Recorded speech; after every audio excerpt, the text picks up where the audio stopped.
اللہ علیہ وآلہ وسلم ان سے کہو کہ بھلا تم زیادہ جانتے ہو یا خدا، اور اس سے بڑھ کر ظالم کون ہے جو خدا کی شہادت کو جو اس کے پاس کتاب میں موجود ہے چھپائے، اور جو کچھ تم لوگ کر رہے ہو خدا اس سے غافل نہیں۔ یہ جماعت گزر چکی، ان کو وہ ملے گا جو انہوں نے کیا، اور تم کو وہ جو تم نے کیا، اور جو عمل وہ کرتے تھے ان کی پرسش تم سے نہیں ہوگی۔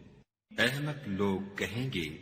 کہ مسلمان جس قبلے پر پہلے سے چلے آتے تھے اب اس سے کیوں منہ پھیر بیٹھے؟ تم کہہ دو کہ مشرق اور مغرب سب خدا ہی کا ہے، وہ جس کو چاہتا ہے سیدھے رستے پر چلاتا ہے، اور اسی طرح ہم نے تم کو امت معتدل بنایا ہے تاکہ تم لوگوں پر گواہ بنو، اور پیغمبر آخر الزماں تم پر گواہ بنے۔ اور جس قبلے پر تم پہلے تھے اس کو ہم نے اس لیے مقرر کیا تھا کہ معلوم کریں کہ کون ہمارے پیغمبر کا تابع رہتا ہے اور کون الٹے پاؤں پھر جاتا ہے۔ اور یہ بات یعنی تحویل قبلہ لوگوں کو گراں معلوم ہوئی، مگر جن کو خدا نے ہدایت بخشی وہ اسے گراں نہیں سمجھتے، اور خدا ایسا نہیں کہ تمہارے ایمان کو یوں ہی کھو دے، خدا تو لوگوں پر بڑا مہربان اور صاحب رحمت ہے۔ اے محمد صلی اللہ علیہ وآلہ وسلم، ہم تمہارا آسمان کی طرف منہ پھیر پھیر کر دیکھنا دیکھ رہے ہیں، سو ہم تم کو اسی قبلے کی طرف جس کو تم پسند کرتے ہو منہ کرنے کا حکم دیں گے، تو اپنا منہ مسجد حرام یعنی خانہ کعبہ کی طرف پھیر لو، اور تم لوگ جہاں ہوا کرو نماز پڑھنے کے وقت اسی مسجد کی طرف منہ کر لیا کرو۔ اور جن لوگوں کو کتاب دی گئی ہے وہ خوب جانتے ہیں کہ نیا قبلہ ان کے پروردگار کی طرف سے حق ہے، اور جو کام یہ لوگ کرتے ہیں خدا ان سے بے خبر نہیں۔ اور اگر تم ان اہل کتاب کے پاس تمام نشانیاں بھی لے کر آؤ تو بھی یہ تمہارے قبلے کی پیروی نہ کرے، اور تم بھی ان کے قبلے کی پیروی کرنے والے نہیں ہو، اور ان میں سے بھی بعض کے قبلے کے پیرو نہیں۔ اور اگر تم باوجود اس کے کہ تمہارے پاس دانش یعنی وحی خدا آ چکی ہے ان کی خواہشوں کے پیچھے چلو گے تو ظالموں میں داخل ہو جاؤ گے۔ جن لوگوں کو ہم نے کتاب دی ہے وہ ان پیغمبر آخر الزماں کو اس طرح پہچانتے ہیں جس طرح اپنے بیٹوں کو پہچانا کرتے ہیں، مگر ایک فریق ان میں سے سچی بات کو جان بوجھ کر چھپا رہا ہے۔ اے پیغمبر، یہ نیا قبلہ تمہارے پروردگار کی طرف سے حق ہے، تو تم ہرگز شک کرنے والوں میں نہ ہونا، اور ہر ایک فرقے کے لیے ایک سمت مقرر ہے جدھر وہ عبادت کے وقت منہ کیا کرتے ہیں، تو تم نیکیوں میں سبقت حاصل کرو، تم جہاں ہوگے خدا تم سب کو جمع کرے گا، بے شک خدا ہر چیز پر قادر ہے۔ اور تم جہاں سے نکلو مسجد محترم کی طرف منہ کر کے نماز پڑھا کرو، اور مسلمانوں تم جہاں ہوا کرو اسی مسجد کی طرف رخ کیا کرو۔ یہ تاکید اس لیے کی گئی ہے کہ لوگ تم کو کسی طرح کا الزام نہ دے سکے، مگر ان میں سے جو ظالم ہیں وہ الزام دیں تو دیں، سو ان سے مت ڈرنا اور مجھ سے ڈرتے رہنا۔ اور یہ بھی مقصود ہے کہ میں تم کو اپنی تمام نعمتیں بخشوں، اور یہ بھی کہ تم راہ راست پر چلو۔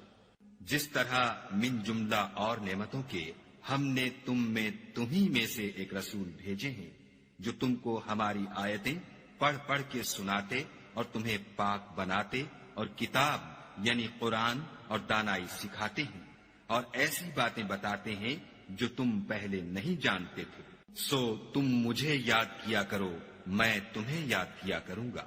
اور میرا احسان مانتے رہنا اور ناشکری نہ کرنا۔ اے ایمان والو، صبر اور نماز سے مدد لیا کرو، بے شک خدا صبر کرنے والوں کے ساتھ ہے۔ اور جو لوگ خدا کی راہ میں مارے جائیں ان کی نسبت یہ نہ کہنا کہ وہ مرے ہوئے ہیں، وہ مردہ نہیں بلکہ زندہ ہیں، لیکن تم نہیں جانتے۔ اور ہم کسی قدر خوف اور بھوک اور مال اور جانوں اور میووں کے نقصان سے تمہاری آزمائش کریں گے، تو صبر کرنے والوں کو خدا کی خوشنودی کی بشارت سنا دو۔ ان لوگوں پر جب کوئی مصیبت واقع ہوتی ہے تو کہتے ہیں کہ ہم خدا ہی کا مال ہیں اور اسی کی طرف لوٹ کر جانے والے ہیں۔ یہی لوگ ہیں جن پر ان کے پروردگار کی مہربانی اور رحمت ہے، اور یہی سیدھے رستے پر ہیں۔ کوہ صفا اور مروہ خدا کی نشانیوں میں سے ہیں۔ تو جو شخص خانہ کعبہ کا حج یا عمرہ کرے اس پر کچھ گناہ نہیں کہ دونوں کا طواف کرے، بلکہ طواف ایک قسم کا نیک کام ہے، اور جو کوئی نیک کام کرے تو خدا قدر شناس اور دانا ہے۔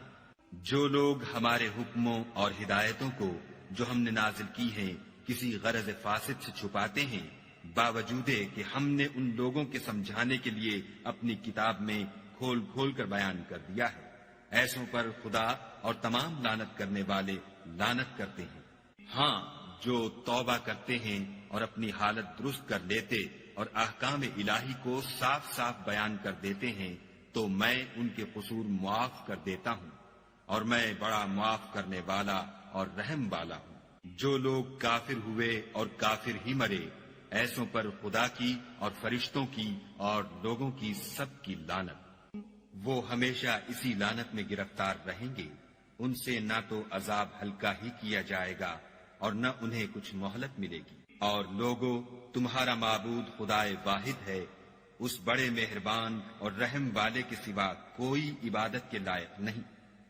بے شک آسمانوں اور زمین کے پیدا کرنے میں اور رات اور دن کے ایک دوسرے کے پیچھے آنے جانے میں اور کشتیوں اور جہازوں میں جو دریا میں لوگوں کے فائدے کے لیے رواں ہیں، اور مہ میں جس کو خدا آسمان سے برساتا اور اس سے زمین کو مرنے کے بعد زندہ یعنی خشک ہوئے پیچھے سرسبز کر دیتا ہے، اور زمین پر ہر قسم کے جانور پھیلانے میں اور ہواؤں کے چلانے میں اور بادلوں میں جو آسمان اور زمین کے درمیان گھرے رہتے ہیں،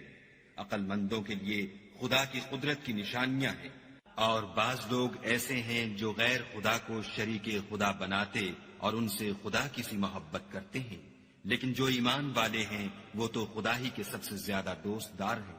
اور اے کاش ظالم لوگ جو بات عذاب کے وقت دیکھیں گے اب دیکھ لیتے کہ سب طرح کی طاقت خدا ہی کو ہے، اور یہ کہ خدا سخت عذاب کرنے والا ہے۔ اس دن کفر کے پیشوا اپنے پیرووں سے بیزاری ظاہر کریں گے اور دونوں عذاب الہی دیکھ لیں گے اور ان کے آپس کے تعلقات منقطع ہو جائیں گے۔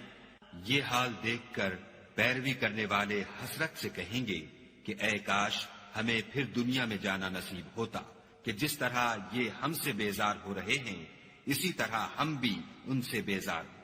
اس طرح خدا ان کے اعمال حسرت بنا کر دکھائے گا اور وہ دوزخ سے نکل نہیں سکیں گے۔ لوگوں، جو چیزیں زمین میں حلال طیب ہیں وہ کھاؤ، اور شیطان کے قدموں پر نہ چلو، وہ تمہارا کھلا دشمن ہے۔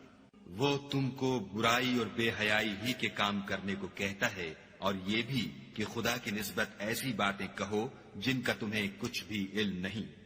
اور جب ان لوگوں سے کہا جاتا ہے کہ جو کتاب خدا نے نازل فرمائی ہے اس کی پیروی کرو تو کہتے ہیں نہیں، بلکہ ہم تو اسی چیز کی پیروی کریں گے جس پر ہم نے اپنے باپ دادا کو پایا۔